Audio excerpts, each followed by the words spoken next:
ओम नमः शिवाय। नमस्कार दोस्तों, आपके अपने चैनल प्योरिटी ऑफ लाइफ में मैं नीलम शुक्ला आपका बहुत बहुत स्वागत करती हूँ।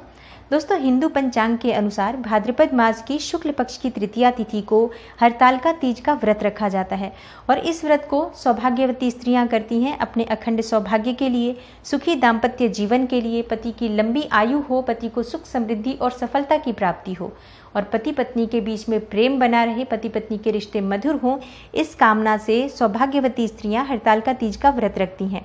कुंवारी कन्याएं भी इस व्रत को रखती हैं। कुंवारी कन्याएं हरतालिका तीज व्रत को सुयोग्य वर की प्राप्ति के लिए या फिर मन चाहे जीवन साथी की प्राप्ति की कामना से इस व्रत को करती हैं। ये व्रत दोस्तों बहुत कठिन व्रतों में से एक व्रत माना जाता है। जैसे करवा चौथ का व्रत होता है उसी प्रकार से ये व्रत भी कठिन व्रत होता है, लेकिन करवा चौथ से भी कहीं अधिक कठिन ये व्रत माना जाता है, क्योंकि करवा चौथ के व्रत में हम रात्रि में शाम के समय जब चंद्रमा के दर्शन करते हैं उसके बाद हम अर्घ्य देकर और अपना व्रत खोल लेते हैं, अन्न और जल ग्रहण कर लेते हैं। लेकिन हरतालिका तीज के व्रत में ऐसा नहीं होता है। हरतालिका तीज का व्रत पूरे 24 घंटे का व्रत होता है। सूर्योदय से लेकर अगले दिन सूर्योदय तक निर्जल रहकर, निराहार रहकर ये व्रत किया जाता है। हरतालिका तीज के व्रत में भगवान भोलेनाथ, माता पार्वती और गणेश जी की विधि विधान से पूजा अर्चना की जाती है। दोस्तों, आज की वीडियो में मैं आपसे बात करने वाली हूँ कि साल 2021 में हरतालिका तीज कब है, तिथि कब प्रारंभ होगी, कब समाप्त होगी और व्रत हमें किस दिन करना है, पूजा का शुभ मुहूर्त क्या है, सरगी कब खानी चाहिए, पारण का शुभ मुहूर्त क्या होगा और क्या इस व्रत में हम पानी पी सकते हैं और अगर पी सकते हैं तो कब पीना चाहिए। तो ये सभी बातें मैं आज आपसे इस वीडियो में शेयर करने वाली हूँ। वीडियो को पूरा ज़रूर देखिए और अगर आपको आज की वीडियो अच्छी लगे तो इसे लाइक कीजिए, शेयर कीजिए फैमिली फ्रेंड्स के साथ। और चैनल पर पहली बार आए हैं, अगर अभी तक आपने मेरे चैनल को सब्सक्राइब नहीं किया है तो चैनल को सब्सक्राइब कर लीजिए, बेल बटन को प्रेस कर लीजिए। इससे ये होगा कि इस तरह की सभी वीडियोस की नोटिफिकेशन आपको सही समय पर प्राप्त हो जाएगी। दोस्तों, सबसे पहले जानते हैं कि भाद्रपद मास की शुक्ल पक्ष की तृतीया तिथि कब प्रारंभ हो रही है, कब समाप्त हो रही है। भाद्रपद मास की शुक्ल पक्ष की तृतीया तिथि का प्रारंभ हो रहा है 8 सितंबर को, यानी 9 सितंबर ही कहेंगे उसे, बुधवार की देर रात 2:33 पर यह तिथि प्रारंभ होगी और 9 सितंबर को ही रात में 12:18 पर यह तिथि समाप्त हो जाएगी।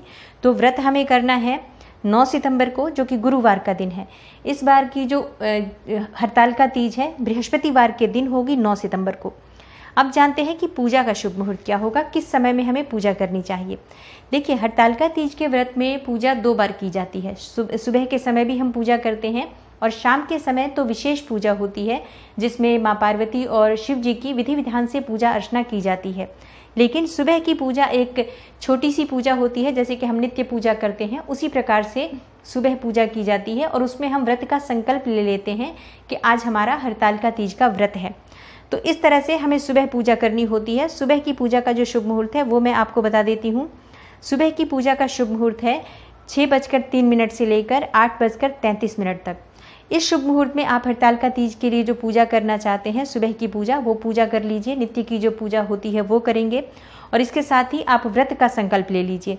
तो सुबह की पूजा के लिए आपको कुल समय मिल रहा है 2:30 का। और अब जानते हैं कि प्रदोष काल में जो कि विशेष पूजा होती है तो उस समय की पूजा का शुभ मुहूर्त क्या होगा। दोस्तों, प्रदोष काल की पूजा का शुभ मुहूर्त है शाम को 6:33 से लेकर रात्रि 8:51 तक। तो ये विशेष मुहूर्त होता है। शाम की पूजा बहुत ही विशेष होती है हरतालिका तीज में। इस समय में विधि विधान से भगवान गणेश की पूजा की जाती है, भगवान शिव और माता पार्वती की पूजा की जाती है। आज के दिन जैसे कि मिट्टी की मूर्ति बनाकर पूजा की जाती है। बहुत से लोग स्वयं से मिट्टी की मूर्ति निर्मित करते हैं।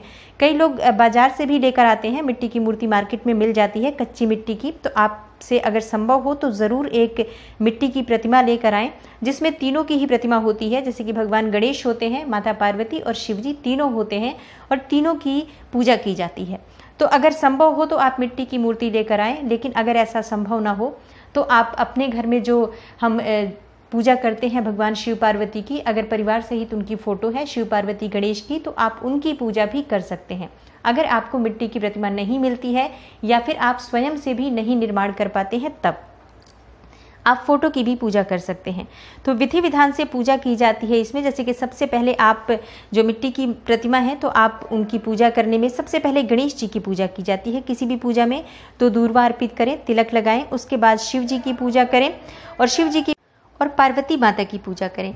इस व्रत में शिव पार्वती की विधि विधान से पूजा की जाती है। तो भगवान भोलेनाथ को जो प्रिय वस्तुएं होती हैं, फूल, बेलपत्र, शमी पत्र, ये सभी वस्तुएं जो हम सावन में अभी हमने पूजा की है, तो सभी वस्तुओं के बारे में हमें पता ही है कि भगवान भोलेनाथ को जो प्रिय वस्तुएं हैं कौन सी चाहिए होती हैं। बिल्वपत्र जरूर होना चाहिए, सफ़ेद पुष्प मिल जाए तो अति उत्तम।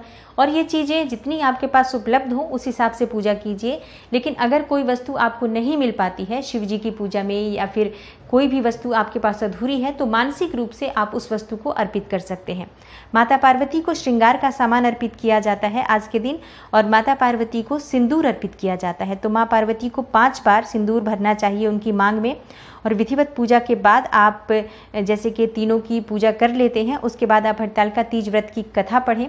वैसे तो मंदिरों में भी पूजा होती है, कई मंदिरों में हड़तालिका तीज व्रत की कथा होती है, ब्राह्मण वहाँ पर विधिवत पूजा अर्चना कर रहे होते हैं। तो अगर ऐसा संभव हो तो आप मंदिर जाकर भी पूजा अर्चना कर सकते हैं। आज शिव मंदिर जाना बहुत श्रेष्ठ होता है। शाम के समय विशेषकर अगर आप प्रदोष काल में शिव मंदिर जाकर शिव पार्वती की पूजा अर्चना करते हैं तो बहुत श्रेष्ठ होगा। तो ये विधि है एक छोटी सी, वैसे तो हम सभी को पता है शिव पार्वती की पूजा कैसी होती है। तो इस तरह से आपको पूजा करनी है। अब जानते हैं कि सरगी किस समय खानी चाहिए। देखिए, बहुत से जगह पर सरगी नहीं खाई जाती है और कई जगह पर सरगी खाई जाती है। तो सरगी खाने का जो समय होता है सूर्योदय से पहले होता है। कुछ लोग कहते हैं कि क्या सूर्य निकलने से पहले तक हम सरगी खा सकते हैं या जल पी सकते हैं। नहीं, इस व्रत में ऐसा नहीं होता है। सरगी खाने का समय होता है 5 बजे से पहले आप सरगी खा लीजिए। जैसे कि अब आप 3:30 से 4 बजे के बीच उठ जाएं, स्नान इत्यादि करने के बाद ही सरगी खाई जाती है।